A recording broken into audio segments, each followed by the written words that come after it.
Assalamualaikum warahmatullahi wabarakatuh. Perkenalkan, nama saya Rizpianti, mahasiswi Universitas Surya Kencana Cianjur, program studi Teknik Informatika, yang kali ini sedang melaksanakan MBKM Merdeka Belajar Kampus Merdeka, yaitu pertukaran mahasiswa dengan Fakultas Hukum Universitas Surya Kencana Cianjur. Nah, di video kali ini saya akan mereview mata kuliah Hukum Pidana Lanjut, yaitu pertemuan 2 yang diampu oleh Profesor Dr. Hajah Heni Nuraini SHMH beserta asisten yaitu Dr. M. Rendi Aridayandi SHMH.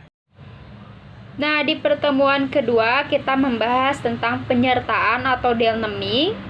Yang pertama yang akan kita bahas yaitu istilah penyertaan. Nah, penyertaan berarti turut campur dalam peristiwa pidana, turut berbuat delik, delnaming, complicity, serta partisipasi. Dan yang kedua, kita akan membahas pengaturan penyertaan. Secara umum, diatur pada buku 1 bab 5 KUHP, pasal 55 sampai 62 secara khusus. Nah, secara tersebar dalam buku 2 KUHP, buku 3 KUHP, dan beberapa peraturan di luar KUHP atau tindak pidana khusus. Nah, sehingga kita dapat menyimpulkan bahwa penyertaan adalah apabila suatu tindak pidana terlibat lebih dari satu orang atau beberapa orang melibatkan diri dalam satu tindak pidana, atau bisa juga satu tindak pidana dilakukan oleh beberapa orang. Jadi tindak pidananya satu, orang yang ikut berpartisipasinya lebih dari satu. Setiap orang mengambil perannya masing-masing agar tindak pidana tersebut dapat berjalan.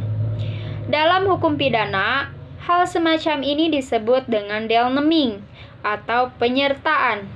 Delnaming ini diatur dalam Kitab Undang-Undang Hukum Pidana atau KUHP pasal 55 dan 56. Adapun 5 bentuk penyertaan atau peran. Yang pertama yaitu yang melakukan atau plegen. Nah, plegen ini adalah orang yang melakukan sendiri suatu tindak pidana dan dipandang sebagai orang yang paling bertanggung jawab atas tindak pidana tersebut. Nah, mereka yang termasuk golongan ini adalah pelaku tindak pidana yang melakukan perbuatannya sendiri, baik dengan alat maupun tidak memakai alat.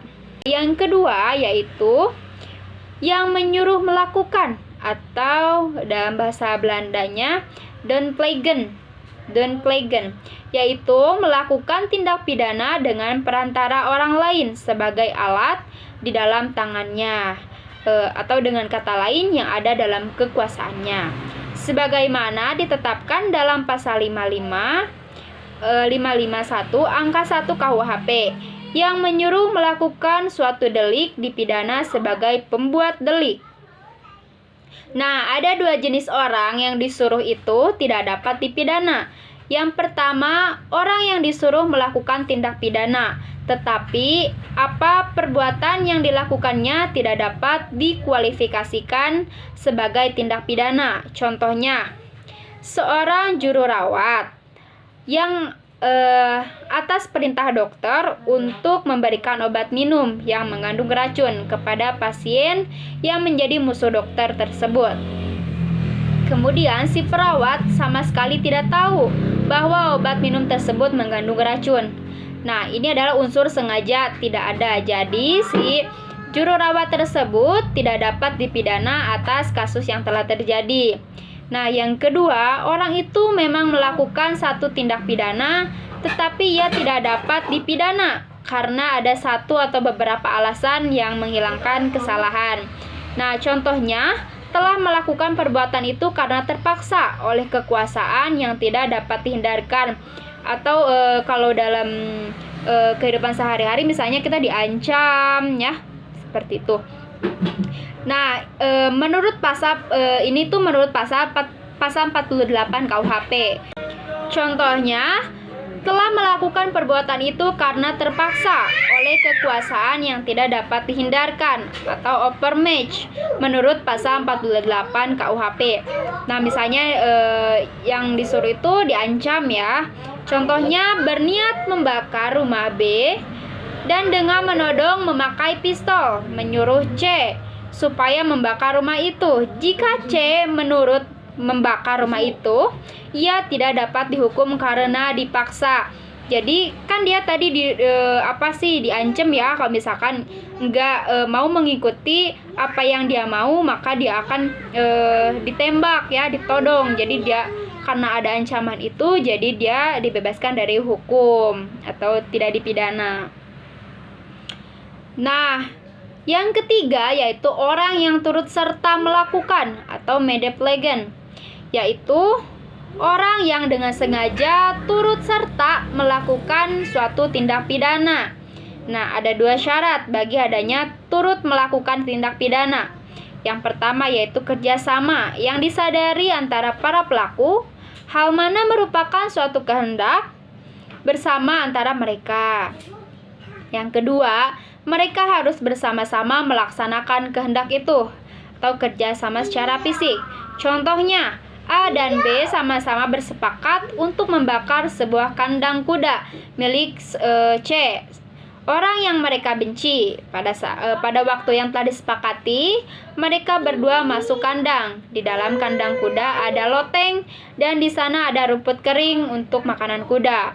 Nah, untuk membakar kandang kuda dilakukan dengan cara naik ke atas loteng. Untuk pembakaran, itu A menaiki sebuah tangga untuk mencapai loteng dan B memegang tangannya. Ada mulanya A berusaha membakar rumput dengan korek api, tetapi gagal karena rumput tersebut belum kering sepenuhnya. B kemudian mengumpulkan daun-daun kering yang kemudian diserahkan kepada A dengan maksud supaya A dapat melakukan pembakaran dengan daun tersebut.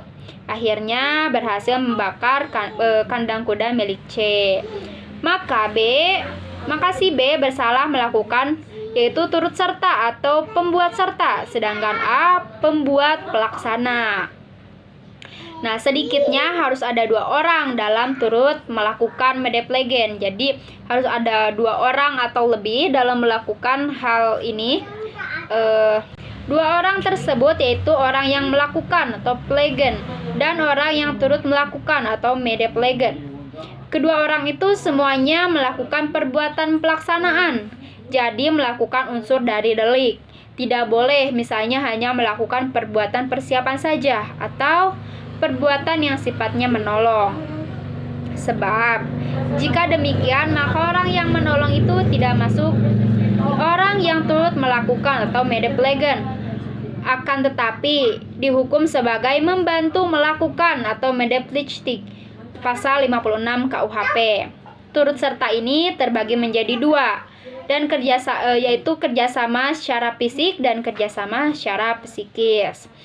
Dan yang keempat yaitu yang membujuk atau menggerakkan, with locking, yaitu orang yang menggerakkan orang lain agar berbuat suatu tindak pidana dengan menggunakan sarana-sarana yang ditentukan oleh undang-undang. Adapun syarat penganjuran dapat dipidananya adalah yang pertama, adanya kesengajaan menggerakkan orang lain. Yang kedua, menggerakkan dengan sarana seperti yang diatur dalam KUHP.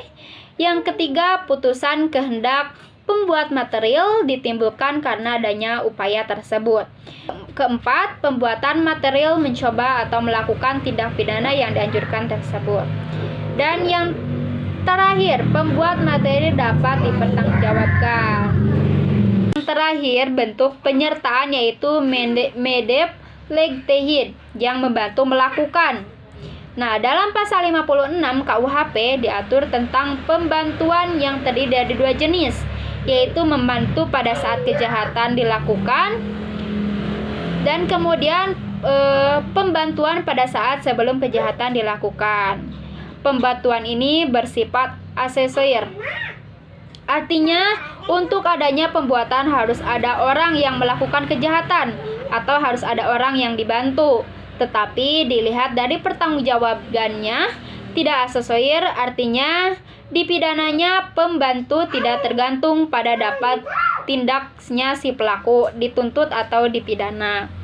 Nah, bentuk 1 sampai 4 itu terdapat pada pasal 55, sedangkan bentuk 5 itu terdapat pada pasal 54. 5 bentuk itu merupakan perang kejahatan. Kita bisa mengilustrasikannya sebagai aktor dalam sebuah film kejahatan. Dalam suatu perbuatan itu bisa jadi adalah penyertaan. Nah, penyertaan yakni tindak pidana yang selesai. Nah, mungkin hanya itu saja yang dapat saya sampaikan. Mohon maaf bila ada pengucapan yang salah. Mungkin hanya itu saja yang bisa saya sampaikan. Mohon maaf bila ada salah pengucapan. Wabillahi taufiq wal hidayah. Wassalamualaikum warahmatullahi wabarakatuh.